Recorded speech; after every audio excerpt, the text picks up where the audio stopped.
I'm going to get to all of it. Then we have other guests coming on. But we're talking to Allie. We're not going to say her last name, one of our crew members, one of our camera people. Because obviously it's dangerous down there at the border. I'll tell you, what's really dangerous is trying to engage in the First Amendment. Allie, what was this like? I mean, we go down to the border pretty much every week with some of our crew. I guess your first time down there, and then all this important news you were gathering, and you were operating as an interpreter with a lot of the folks, and the Border Patrol's meeting with you, giving you info, and then here comes Obama's Fish and Wildlife people to grab you and kidnap you guys. What was this like? Well, Alex, it was very new to me, for sure. I usually come down to McAllen and do some shopping with my family or something. Super simple. I've never been in the front line, so this was a great experience for me personally, being Mexican and looking at everything that's happening in the border. So when we first got here to McAllen and we first talked to those people who were crossing the border, the Honduran people, and they told us that they just crossed and they seemed scared and something really bad happened and stuff. So when I was talking to them in Spanish, they didn't seem like worried that we were there or anything. So that really surprised me first, because when they talk about crossing the border, it's always like super dangerous and stuff like that. But I can imagine what they went through before, but coming into them and then just walking in and being picked up by the Border Patrol, it just seemed like they had it easy. And me, I work hard to get to where I am. I'm legally here and everything. And I don't know, it's just very surprising. And then the next day, obviously, you want to get more information and take more B-roll and talk to more people. And we get surprised by this attack that Joe Biggs was talking about. And at first, I feel safe when I'm around with Michael Zimmerman and Joe Biggs. They know what they're doing. They've been out on the field. They love what they do. And I felt 100% safe with them. So I had no worries that when these people came in and started telling us to put our hands up in the air, I was not afraid. I was kept calm, relaxed, because the worst thing you can do is obviously confront them. And they sure, you're not in the wrong. They're the ones that are going to get in trouble now. And it's a great point. You have been a college student in RTF. You're from Mexico. We just hire folks that are smart and hardworking. We love you. Been here a while, a couple of years. And you're a great asset to InfoWars. They make it so hard for you because we've got to jump through some hoops to have people legally that are good, hardworking, smart people here. But then if you just want to wander in from China or Honduras or Islamabad or wherever, you just come on in and we load you on a bus and you're into the country. They want to it's just crazy. Why do you think they're doing that? You mean the people who are crossing? Well, I mean Obama, the globalist. What is the point of making it hard to come here legal, but then just open it up for people that are illegal? It's crazy. I feel like when you're smart or when you do the things, when you do it right and you go through the protocols to have a visa and stay here in the country, you are under watch. And when people come in illegally, I feel like they overflow people and they don't know what to do with them. And Mexicans or Hondurans or illegal aliens come in and they know that they have it good. They don't have to worry about being looked at for 5 years, or they don't have their names on a list being watched. And that's what I feel like is going on right now. It's like eyes are on me. That's right, because you're here legally and our crew are citizens here legally. You're being treated like crap because you comply. Exactly, and it's not fair because I'm going to get repercussions like being deported and not being allowed back in the States for 10 years if I do something wrong. Yet these people are getting treatment like... Well, Allie, if they throw you out of the country now, I said I'll just hire you and come in illegally. I'm actually kind of getting to that point. I may go to Mexico, come back in illegally so I can be left alone. I'm serious. I'm serious. I'm getting sick of being a citizen at some certain point. I already asked a couple of people if they would marry me to get me the green card. So. Well, I mean, if being a citizen means you have no rights, I mean, hell, I'm going to... Problem is Mexico won't let me come down there and be a citizen, I guess. All right, Allie. Well, great job. Be safe. I want to get you back up here and out of the line of fire, but you're an awesome member of the crew and just does so much great work behind the scenes every day. It's great to have her down there. We're going to come back, get Zimmerman to pop in, and then your phone calls straight ahead. I'm Alex Jones. This is the GCN Radio Network. It's real media, folks. We're really doing it.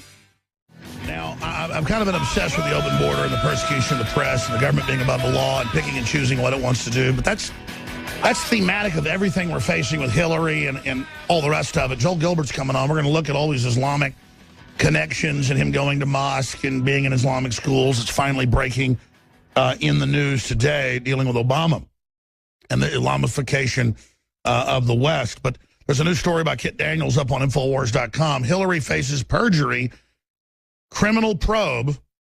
Hillary faces criminal perjury probe for lying about emails to Congress.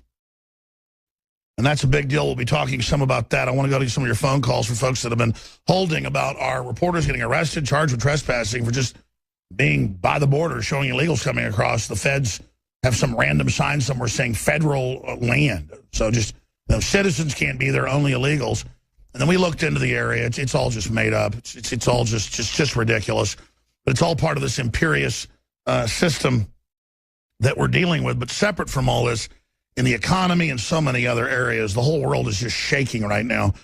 Putin saying they're on the edge of war with the West and warning the press to wake up. I mean, it's just getting crazier and crazier.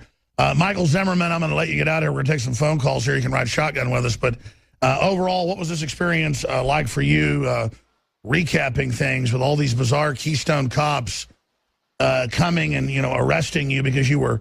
I mean, I know some of this is on video. You're like, we're the press. Leave us alone. Right. I mean, and they just seem to think that means you're the worst people on earth. Right. So I was here last week with Jakar Jackson and Adon Salazar, and we ran into similar issues then. And we're basically chased off by these game wardens that came up in boats.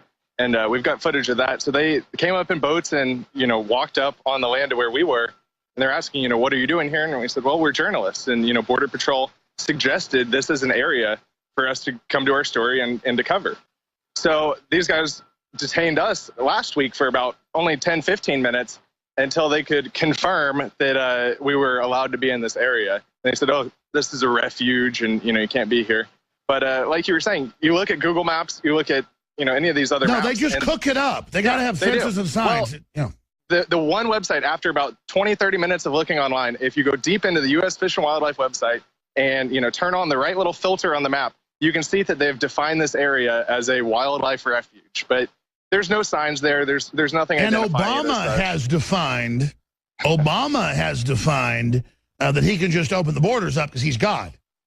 Right. Well, the people illegally crossing the border aren't fined $230 a piece for trespassing. They're given bus vouchers.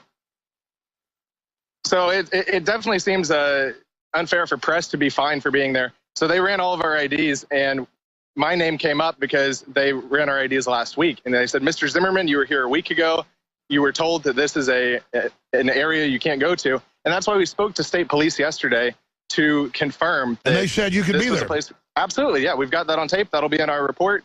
That they said, this is public land. You can be here. So you've got too many cooks here. You have 4 different government agencies, 2 state, 2 federal. Yeah, but it's always Fish and Wildlife. That's the real henchman. They've been given orders. Keep the press out. That's a conduit where the illegals are told to go. They're covering for it. And we need to show them. They do not want people to see what's going on there. They don't want journalists to be able to get in there. If this actually was look, I know women can be trained and are great with firearms and all the rest of it, but I don't know why there's the archetype or the cliche or the stereotype of the weird Janet Reno style woman that doesn't know how to use a gun. I mean, those women look like absolute morons. Yeah, this was a simple retention holster like police themselves carry. It has a little button on the side that you press in order to draw the firearm so someone can't walk up behind you and, jerk the gun out of your belt, which is basically what she tried to end up doing. She got 2 hands on it and she's pulling on the gun. I was like, you need to press the button there to be able to do that.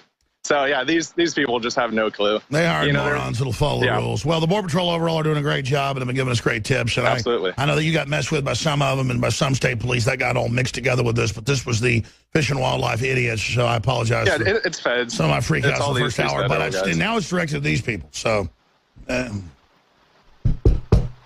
tell you, time is on our side, Zimmerman. I don't see how they're going to get away with all this. I mean, this is crazy. Yeah, they can't. People are waking up to this, top red link on Drudge right now. This story is getting out there. And them acting like this is only going to make it worse. So let me give them a little news flash. You're in violation of the First Amendment. I don't care if you and Obama claim you own everything and you're God, and you can bring the illegals in and give them everything free. You are not God, and you're going to learn that. You're under the law as well.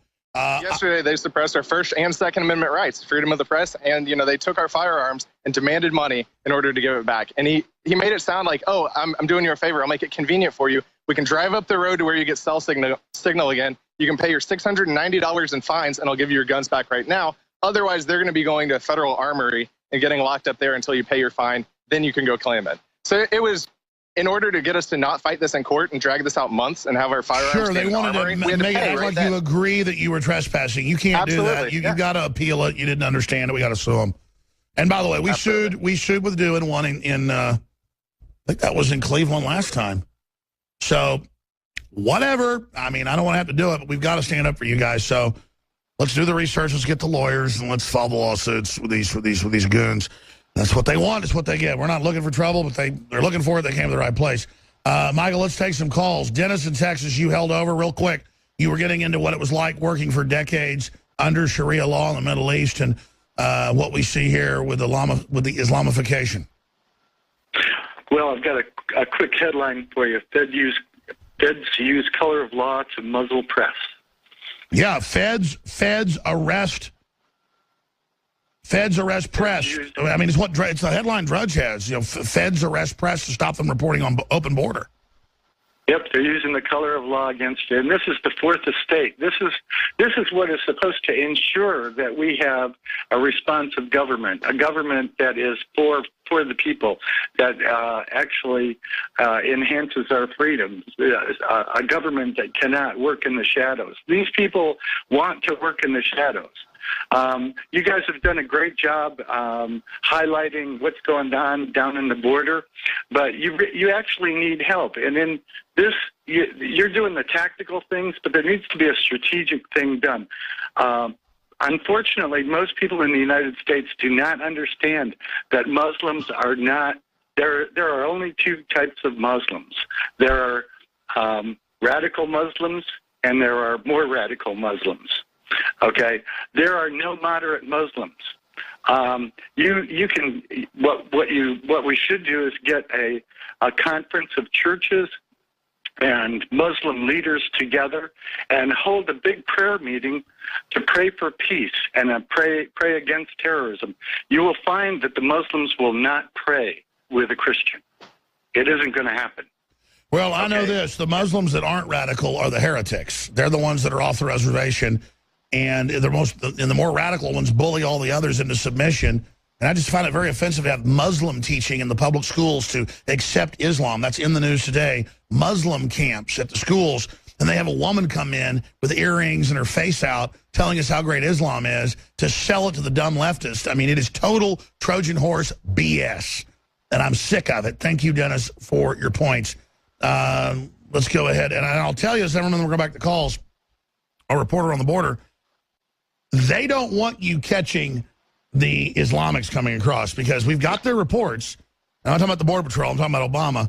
They don't want you down there because they know you're going to end up catching some Islamics, and then it's really going to be a huge story. Right. Well, and this whole thing about moderate Islam is a myth.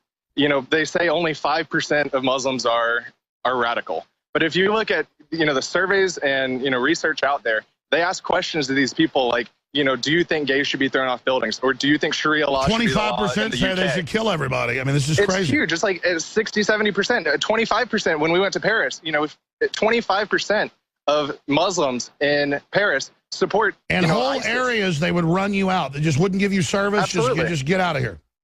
Yeah, there aren't moderates. Well, incredible, Zimmerman. Let's go ahead and take some more calls here. Let's talk to Cindy in PA, then Matt and Dan and Jim. We're going to skip this network break. I can't help it. I just have to do it. Free speech is under attack. We have a sacrifice here. Cindy, go ahead.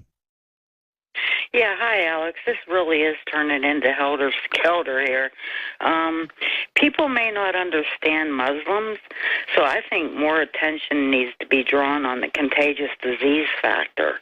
If Trump would talk more about the contagious diseases they're spreading to all of us and how in danger we are. And by the way, this is a big deal. All these weird diseases that are in the third world are suddenly here. TB's exploding. It's killing people. Much of it's drug-resistant. And they're just like, it doesn't matter, yay, take your vaccines, be safe, but then there's nothing for TB. That's a great point. What do you think's behind that? The cost, killing us. I think they want us to die. But, it might be a thought for you to put out some surgical masks with InfoWars written on it. We could wear them. Oh, yeah, tell your kids to wear it as a statement. I appreciate your call. Look. All I know is they haven't taken one refugee in Saudi Arabia. And Saudi Arabia is the one starting the civil war and destabilizing everything. And I don't think they want us all just to die immediately.